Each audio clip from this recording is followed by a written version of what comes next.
I got the Gossamer because I really love the glory wheel. I love how it works and I love how it runs, but I don't love how hard it is to move around in the house. There's really no spot to put your hand that's comfortable when you're trying to move it, so it can be top heavy and awkward and really difficult to get from spot to spot. So I got this because I really like the strap at the top. I like the smaller drive wheel, so it's easier to get in the car, and it's shorter, so it shouldn't have any issues sitting on the back seat or anything like that. That being said, they do run a little bit differently. I asked for this wheel to come with a onboard Kate because I already have a 3-bobbin Kate that came with the glory wheel, like this. So I have one already. This is very, very convenient and simple, but I like how it runs. But I got this with the glory and I don't need another one for the Gossamer. So the way this tensions is with this knob here, and it looks like it can tension both at once because of the way the brake band is set up with it.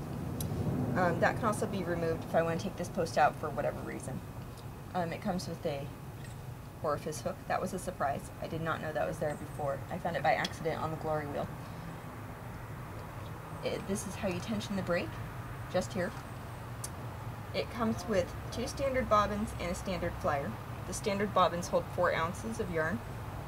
This is what I use almost exclusively. When I got the glory, I asked for a mini bobbin and a mini flyer.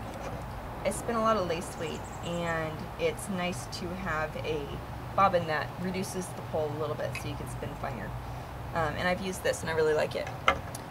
What I was lacking though is that it only came with the mini bobbin and 2 standard bobbins, and I was having trouble applying with it because I need more bobbins.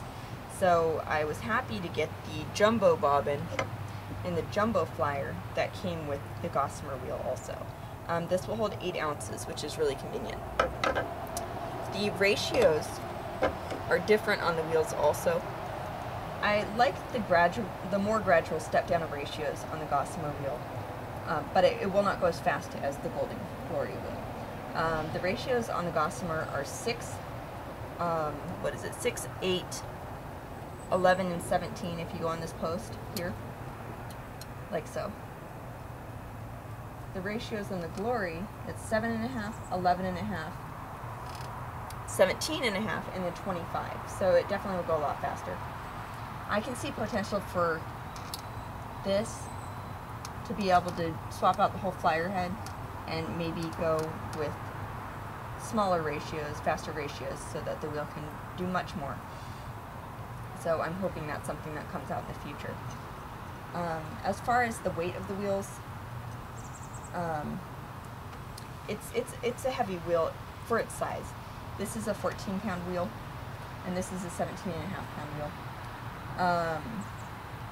Because it's all solid wood, the metal adds a lot of weight, but I also like how it runs. When you're treadling it on this smaller wheel, I did notice there's some dead spots, so you've got to be careful to either, mess a little bit with the pedals or maybe reach out and touch it sometimes to get it going.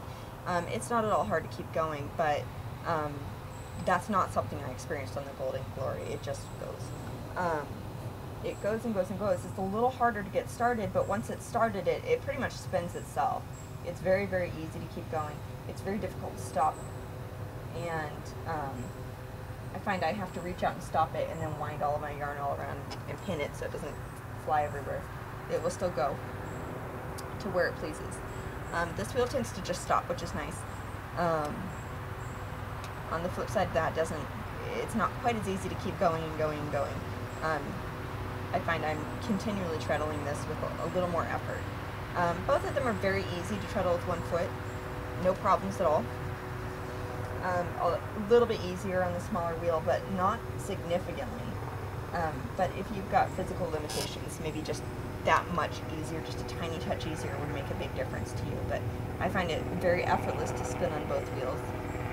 And I think that's it. I really love both wheels.